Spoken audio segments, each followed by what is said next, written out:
Chapter 14 Fire. I went through Mr. Wemmick's account repeatedly as the coach hurtled on its way towards Miss Havensham's residence. Molly appeared to have some gypsy blood in her.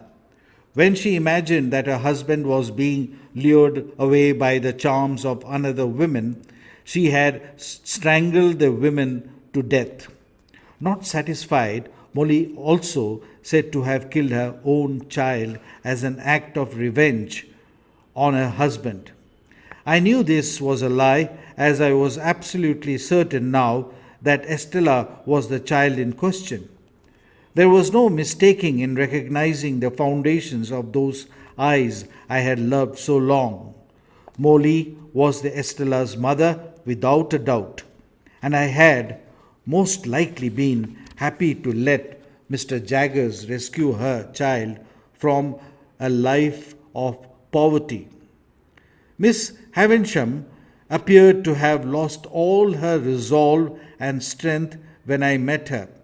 She seemed older and weaker too. She listened silently to my account of Herbert being helped in secrecy by me and my current incapability to fulfill the contract.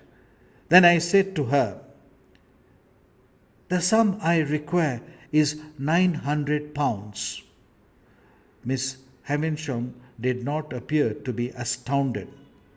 She looked into the fire and said dreamily instead, "My father, Matthew Pocket, offered me some advice once, but I did not take it. I have been suffering ever since." She collected herself quickly and said piercingly, "If I offer you the required sum, will you swear to keep it a secret from the Pockets?" I promised her, and she wrote a short note to Mr. Jaggers, directing him to pay me the money from her account. I took the note and thanked her. As I turned to leave, she addressed me in a quivering voice. You can see how alone I am. How could she have deserted me?" "It had to end in such a manner," I replied quietly. I had avoided reading the newspapers as I did not want to know Estella's wedding date. "Is she married?" I asked her. She nodded, and my face twisted in hurt and heartbreak. She gasped as her cane fell down from her hand. "I can see it, your face, Pip, a face exactly like mine at 20 minutes to 9 many years ago," she said softly. I blocked my face with my hands till I regained my composure as Miss Havisham wept and moaned. I looked at her to see what she was swaying from side to side, crying, "What have I done? Oh, what have I done?" "You have ruined my life. That's what you have done," I wanted to say, but would only be half truth. I had made my mistake in life as well. I had been gripped by many silly dreams and hopes, many foolish great expectations. "Forgive me, Pip, forgive me," she begged as she held out her hands. I took her old, shivering hands in mine. "I forgive you," I said. She squeezed my hands and refused to let go. I removed my hands and sat down beside her. "Whose child is Estella, Miss Havisham?" I asked softly. "I don't know," Miss Havisham shook her head. "At some point in my wasted life, I had made up my mind that I wanted a little girl whom I could love and protect her from having the same kind of destiny as I did. I shared this thought with Mr. Jaggers, and he said that he would look for an orphan. He arrived with a little girl one night, aged 2 or 3 years. I adopted her and named her Estella. We spoke no more, and I gave her company till she dozed away near the fireplace. I went downstairs and roamed about the house for a while, as I felt that it was the last time I was seeing it. I did not know how close I was to the truth. All of a sudden, I heard a horrible scream. I ran speedily upstairs to discover Miss Havisham's room on fire. She came staggering towards me with flames blazing from her wedding veil and dress. I ripped off my coat and covered her in it to prevent the flames from spreading. She tried struggling, but I pinned her down, trying simultaneously to extinguish the flames that had set her hair alight. She kept crying all the time. Tell her that I forgive her. Servants rushed in now and tried to fight the flames. The doctor was called for, who found that Miss Havisham was alive. Though unconscious, the doctor also treated my badly singed hands and told me that there was nothing further that I could do there. So I returned to London that very next day. Chapter 15. Skeletons from the Past. I was still gripped by shock when I reached home. Herbert bandaged my hands again and forced me to lie down. I was able to move the fingers of my right hand despite the wrapping, but I had to keep my left hand absolutely still. The doctor had ordered me to carry it in a sling, but I had many errands to do despite the pain. As I felt feverish, Herbert persisted on doing some of the errands for me. He informed his father and Miss Havisham's other relatives about the incident. He also notified Estella, who was in Paris. But even Herbert's assistance, there were certain matters that demanded my presence. So, when I felt a little better, I went to Mr. Jaggers and handed him Miss Havisham's note. He made out a cheque for £900 to Clarica and sent him a message to meet me in his office. Clarica came and accepted the last payment according to our contract. He informed us that the shipping business was experiencing a tremendous expansion with each passing day, and that Herbert would be made a full partner soon. But Clarica insisted that Herbert had to be sent first to the east to open up and take charge of one of their branch offices. Mr. Jaggers took me inside after Clarica had left. No names now, but I think it's time for our New South Wales visitor to depart from London. The authorities are moving in too close for comfort.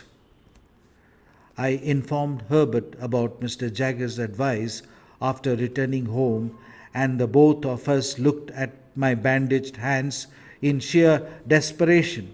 I could not possibly row with them. Finally, Herbert came up with a solution. We shall take the help of Startop. Startop was the third-year student whom Herbert's father had tutored along with me and the hated Drummel. But Startop was trustworthy and could be relied upon. He agreed to help us immediately. We were careful to ensure we weren't followed as we went to caution Magwitch at Clara's Barley's house by the river. Magwitch was disturbed to see my bandages and seemed more worried about any pain I was experiencing than with his escape plans. "Oh, dear Pip, I was unworthy of your kindness," Magwitch said. "You are dearer to me than the son I never had and the daughter I did have once." "You never mentioned your child before," I said curiously. "Where is she now?" "It is a terrible story," he sighed deeply and began. "But the two of you have every right to know all there is to know about me. I'll just light my pipe before beginning." He filled his pipe with that foul-smelling tobacco he was addicted to, although I had proposed to acquire for him the best tobacco that London imported. He began his story. "I have no idea who my parents were. All I know that I was in and out of jail most of my life. But I was married once to a young gypsy woman, or maybe she was part of gypsy. We had a little girl, but my wife was very short-tempered, and once she choked to death a young woman she thought I fancied."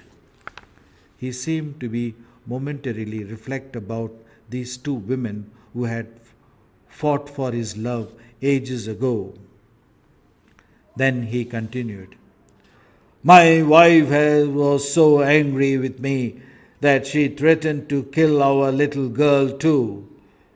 Before I could do a thing, she disappeared with our child. The next thing I knew was that she had been arrested and charged with murder, which she was guilty of. But Mr. Jaggers took over her case as her defense lawyer. That's how I came to know him. I had to disappear after that, as otherwise I would have had to testify that my wife had murdered our child too. I knew much later that Mr. Jaggers had got my wife off. Wonderful, clever man he is. But he couldn't have done that if they had known about the child's murder. So, Pip, you are my child now," Magwitch said emotionally. I was lucky that my burns had ensured that my face was pale, or else Magwitch and Herbert would have easily come to know the strong effect Magwitch's story had on me. I could hardly utter a syllable. Magwitch relit his pipe and continued. "After so many years have gone, I don't hate my wife for what she had done anymore. There's only one person I hate, the man I was fighting in the marshes back in the time when I first seen my boy here." He reached out and patted my knee. I did manage to smile and nod, though my head was spinning at his story. "That evil man used me," Magwitch went on. "He was something of a gentleman, as he would plan the crime and I would carry it out. In a way he was safe and dry while I was always in danger. He collected most of the money we made, as he said it was his brain that planned how to get it. My strength and courage could be replaced with ease, he said. Then came the time when he was caught. He demanded separate trials and gave evidence against me, saying that I had forced him into a life of crime. The court saw this nice-spoken, well-dressed, gentle talking against me, who looked so nice, you see, me before you. Who were they going to believe? So while I went to prison, he went a free man. I took an oath to get my revenge. My wife told me where he was when I got out. He was down in Kent, tricking some rich woman out of her money. I chased him then and many a time after. When I found him on the marshes, I could have gone free, dear Pip, but I could not let Compeyson go free too. I wanted him jailed, Magwitch said bitterly. I noticed that Herbert gave a start on hearing Camperson's name, but he said nothing. After we left Magwitch, both Herbert and I started talking excitedly at the same time. But as I possessed the louder voice, I had my first say. I informed him about Molly and the story Mr. Wemmick had to say about her. I connected Magwitch's story to that and concluded. So, Magwitch is Estella's father. But I think it would do no one any good for the facts to be known. Herbert agreed, and we decided to keep this as a secret between us. He started to say, "This man, Compeyson," I cut him short. "He is in London, but Magwitch must not be made aware of this. He shall refuse to leave London otherwise, in order to get to Compeyson. That is precisely why I didn't mention his name to you when Mr. Wemmick told me about him," I explained.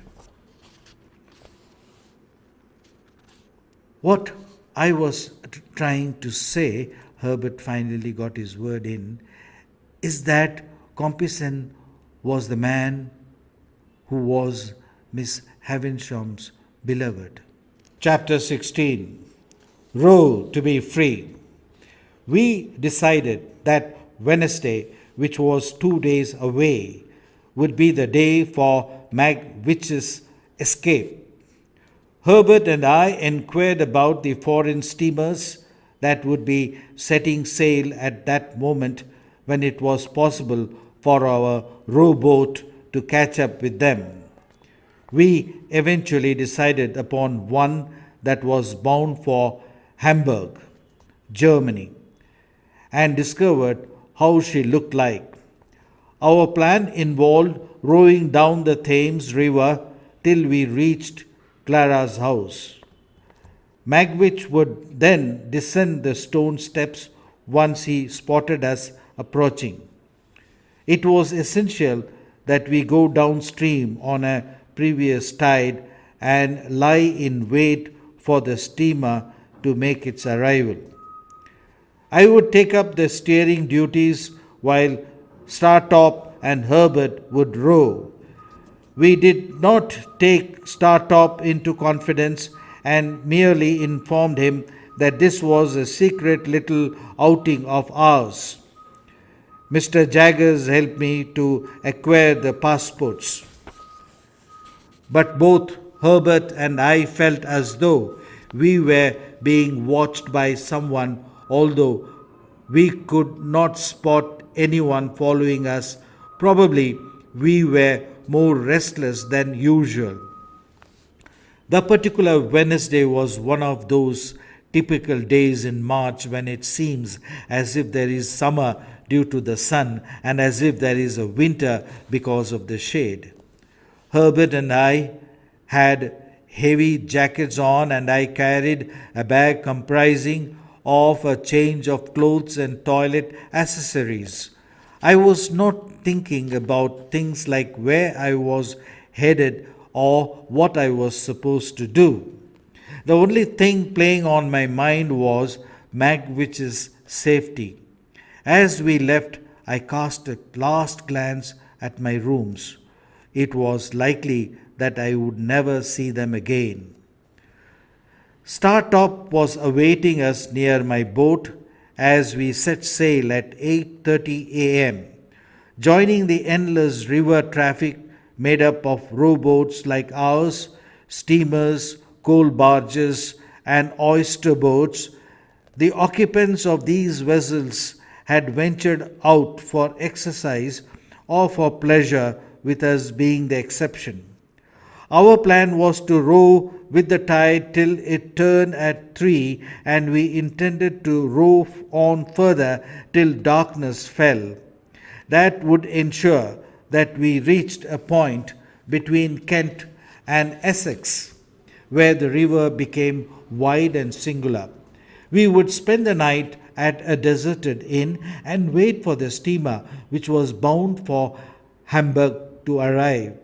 It would leave from London with the tide at 9 a.m. on Thursday. We spied Magwitch coming down to join us as we rode into the direction of the stone steps of Clara's house.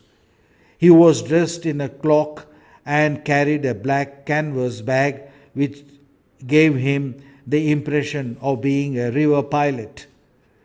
We pulled over as Herbert gave him a hand to pull him aboard. As he put an arm around my shoulder, Magwitch said, "That was well done, my dear, faithful boy. Thank you, thank you." I squeezed his hand as my eyes darted nervously around to see if anyone was keeping an eye on him. But we ventured down the river as everything appeared normal. Magwitch seemed to be the least worried of us all as he smoked his pipe coolly. We came upon a deserted, run-down inn by nightfall where the innkeeper and his wife looked villainous. But they did manage to serve us a good meal by the fireplace. Herbert and Startop, who was by now aware of the escape plan, slept like logs as they were worn out with all the rowing they had done. I shared a room with Magwitch as I didn't want to lose sight of him. I fell asleep fully clothed and woke up many times that night imagining I heard men's voices. The last time I heard these voices, I looked out of the window. With the help of the moonlight, I could spot our boat on the pier where we had tied it. 2 men were inspecting it, but they went away onto the marsh without looking towards the inn. They were probably customs inspectors. We rose early the next morning and were back in the boat. We decided to keep to a sheltered part of the bank till 1:30, when we spotted the smoke from Hamburg steamer out in the distance. Magwitch and I got ready to board her with our bags. I shook hands with Startop and Herbert. Both Herbert and I had wet eyes. We rowed directly into the path of the steamer, which bore down on us, and just at that instant another rowboat from another part of the bank did exactly the same thing. The rowers pulled up alongside us, scarcely leaving enough room for us to row with our boats. Apart from the rowers in the other boat, there was a man steering and another man in a cloak who was whispering instruction to the steerer. The man addressed us loudly now. "You have with you a convict who has returned. I hereby order Abel Magwitch to surrender, and I also order you to help in his capture." As he said this, his rowers overtook our boat and cut across our path, blocking it. Hands reached out and secured our boat very close to theirs. This caused a big commotion aboard the Hamburg steamer. There were some voices which were calling out to us and other voices commanding the other boat to stop. But the steamer did not stop and still bore down on us. The steersman in the other rowboat reached out into our boat and held Magwitch's shoulder. Magwitch, in turn, leaned forward and pulled away the cloak of the man giving orders, revealing a face which was not unknown to me.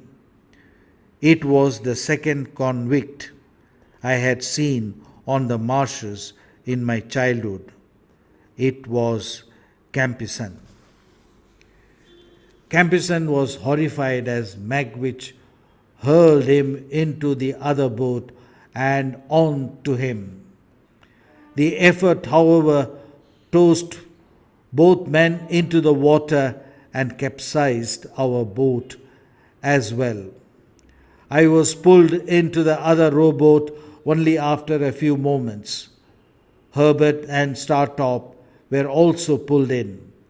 I looked about in a frenzied way for Magwitch, and I spotted him swimming weakly.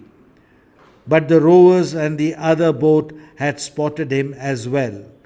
They hauled him aboard and chained him at his ankles and wrists.